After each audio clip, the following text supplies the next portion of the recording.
Sí, hoy quisiera compartir con ustedes los aspectos que en materia de derechos indígenas se deben de tener en cuenta al momento de inventariar recursos naturales y variables socioeconómicas, específicamente al sur del Orinoco. Quisiera hacer énfasis en esta región del país, fundamentalmente debido a que allí se encuentra la mayor concentración de pueblos indígenas. En este sentido, el esquema que propongo para la presentación es el de mirar el contexto ambiental y cultural de la Amazonía en general y específicamente de la Amazonía venezolana. Luego mirar el contexto también extractivista a partir del cual se ha venido ampliando la frontera extractiva al sur del Orinoco, específicamente en el caso de Venezuela, mirando las variables jurídicas y políticas, poniéndolas en relación a lo que es la pirámide de Kelsen de los derechos indígenas, tanto en el ámbito internacional como nacional,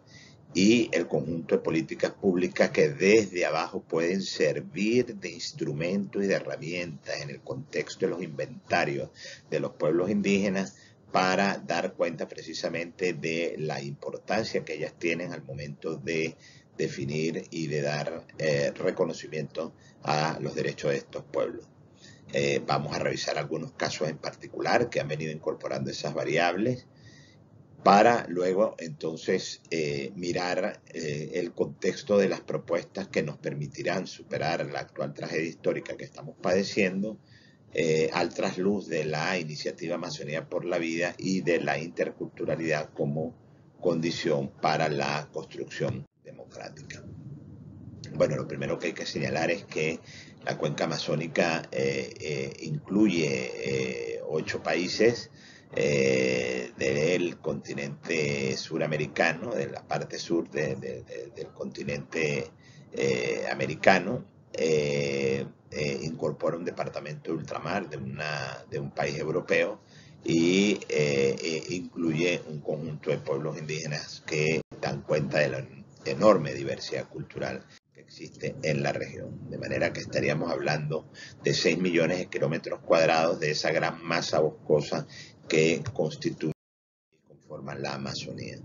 Este mapa lo que intenta es dar un poco cuenta de la distribución proporcional de la cantidad de territorio que tienen nuestros países, en particular Venezuela. Un 5.9% del territorio nacional hace parte de esta cuenca amazónica. En ella se incluye, por supuesto, lo que es la gran cuenca del Orinoco como parte de este ecosistema tan importante. Estaríamos hablando aproximadamente de 469.000 kilómetros cuadrados, un 5.6% del gran bosque amazónico, una cuenca, en el caso de Venezuela, ubicada en una de las rocas más antiguas del planeta, como es el escudo o macizo guayanés, con una enorme variedad de ecosistemas y una alta tasa de biodiversidad y endemismo. Nos referimos también al tercer río más caudaloso del planeta, que es el río Orinoco. Igualmente es una región con una diversidad lingüística en habitantes indígenas. Estamos hablando de 385 pueblos indígenas y de 22 pueblos en aislamiento voluntario que han elegido motus propio aislarse de todas formas de civilización contemporánea. Luego, otro aspecto que es importante tener en cuenta también al momento del inventario es la enorme riqueza idiomática, lingüística que existe en esta región. Estamos hablando de 180 lenguas originarias que tienen una interrelación entre sí, pero que tienen toda una estructura gramatical de carácter diferenciado, una enorme diversidad cultural, una riqueza cultural e identitaria y una enorme diferenciación de pueblos y naciones indígenas, de lenguas, nacionalidades, tradiciones y de formas de organización propia que hacen parte de esta cuenca amazónica. Algunas lenguas existentes en esta cuenca importante es la lengua tupí, la lengua ye, la lengua caribe, la lengua arahuaco, la lengua panotacana y las lenguas tucanas, que todas tienen estructuras, insisto, gramaticales de manera diferenciada. En el caso mismo de Venezuela, el origen etimológico de la palabra Venezuela, según Martínez Fernández de Enciso, en la Suma Geográfica de 1519, uno de los cronistas que venía acompañando las expediciones que llegaron a nuestros territorios, dan cuenta de que la palabra Venezuela viene de una lengua indígena originaria de la región del Golfo de Venezuela al momento del primer contacto. Todas esas áreas culturales, esa enorme diversidad cultural para el caso de Venezuela, sigue teniendo una enorme vigencia y coincidencias con las áreas culturales de hoy en día. En el caso de las lenguas vemos que la distribución del mapa y de la población indígena por familia lingüística al momento del contacto sigue teniendo una pertinencia en la actualidad. Con este mapa lo que queremos dar cuenta es de la concentración de pueblos indígenas al sur del Orinoco, por eso es que hemos hecho énfasis en el sur del Orinoco, y pues los grandes grupos lingüísticos y grupos poblacionales de lengua caribe que se ubican en esta región tan importante, es un poco lo que intentamos mostrar en estos mapas. Para dar cuenta entonces del contexto extractivista de la Amazonía, debemos entender que esa lógica de la crisis climática viene coincidiendo con la lógica de la expansión territorial dentro y fuera de los territorios indígenas, desde el momento de la conquista, el momento en que se da el primer contacto en el siglo XV, en la distribución que se hace de lo que se viene a descubrir a través del llamado Tratado de Tordesillas, y luego toda esa línea recta de colonialismo y neocolonialismo va a estar transversalizada por un principio hasta hoy en día conocido como la res nullius, es decir, la cosa de nadie, que era aquel principio que los españoles precisamente utilizaban para dar cuenta de y para justificar en definitiva todo su proceso de expansión. Esa idea, esa noción de res nullius, consideramos que sigue presente en nuestra Amazonía. Al dar cuenta entonces de la expansión de la frontera extractivista en nuestro país, tenemos que circunscribirnos también a lo que ha sido un modelo de acumulación petrolera con una historia aproximada de 150 años. Ese es un modelo que ha venido cabalgando de manera simultánea sobre varios aspectos. Primero, sobre sistemas políticos de carácter autoritario, expresados en dictaduras, presidencialismo o incluso en los autoritarismos, en las formas autoritarias que padecemos en la actualidad. Otro elemento que caracteriza esta crisis civilizatoria es el déficit democrático recurrente y finalmente un sistema, una forma, una manera de entender la democracia, entre comillas, como un factor en sí mismo negador de derechos ambientales y culturales, toda vez que ella cabalga sobre este conjunto de derechos que están reconocidos. Con esta lámina lo que queremos es dar cuenta de que Venezuela es el principal país donde se registran las mayores altas emisiones de CO2, incluso más que países con mayor población, como es el caso, por ejemplo, de Argentina, México y Brasil. En el caso de la situación de las áreas protegidas, debemos decir que estas se encuentran al sur del Orinoco. La mayor concentración, estamos hablando de 7 parques nacionales, 20 monumentos naturales, 7 reservas o áreas forestales, una zona protectora al sur del estado Bolívar y 2 reservas de biosfera, entre otros. Esto todo en cuestión en estos momentos, bajo acecho por la aprobación desde el año 2016 de esto que se define como la Zona de Desarrollo Estratégico Nacional Arco Minero del Orinoco, el cual ha venido vulnerando derechos de carácter ambiental y por supuesto también de carácter indígena. Hay un contexto jurídico político al sur del Orinoco que viene poniendo en peligro los reclamos de demarcación y de reconocimiento y titulación de los territorios indígenas, así como también las propias declaratorias de áreas bajo régimen de administración especial que se han venido haciendo al sur del Orinoco. Con esta lámina queremos proponer una suerte, lo que se conoce como la pirámide de Kelsen, para el ejercicio del derecho propio, en el entendido que en el caso de Venezuela, en materia de derechos indígenas, tenemos la Declaración de Derechos de los Pueblos Indígenas y el Convenio 169 de la OIT, que estarían en el mismo rango constitucional que la Constitución al tratarse de instrumentos de derechos fundamentales. Luego el convenio de la Constitución y de la propia declaración vamos a encontrar debajo de la pirámide las leyes orgánicas que tanto en materia ambiental como en materia indígena existe en nuestro país el conjunto de leyes ordinarias y así sucesivamente, pasando por leyes especiales, decretos y ordenanzas e incluso iniciativas que puedan emerger desde abajo de la pirámide. El artículo 119 es el artículo emblemático de los derechos de los pueblos indígenas, contenido en el capítulo 8 de nuestra Constitución, en donde se garantizan las formas de vida de nuestros pueblos. En el caso de las alternativas que se están planteando desde lo local, desde los pueblos indígenas, desde las comunidades para superar la gran crisis que estamos viviendo en estos momentos, tenemos 4 de ellas en las cuales queremos hacer énfasis. La primera es el Parque Nacional Canaima, este convenio de coadministración de un área protegida en una perspectiva de doble condición, es decir, de área bajo régimen de administración especial, conjuntamente con el reconocimiento de los territorios ancestrales, los acuerdos de conservación de comunidades afrodescendientes en Venezuela, en la región del Caura, en la comunidad de Aripao, en el estado Bolívar, el Fondo de Apoyo Indígena en la Reserva Forestal de Mataca, en donde existe una experiencia interesantísima de mujeres cariñas que trabajan por el manejo sustentable y la preservación sostenible del bosque en la Reserva Forestal, y finalmente el Tobogán de la Selva, la experiencia también de coadministración en el Tobogán de la Selva del Estado Indígena de Amazonas. En el caso de el convenio que existe entre el Instituto Nacional de Parques Nacionales y la comunidad Pemón Camaracoto, del sector 2 de el pueblo Pemón de la Gran Sabana, debemos señalar que este acuerdo de coadministración del parque reconoce un conjunto de elementos que son fundamentales para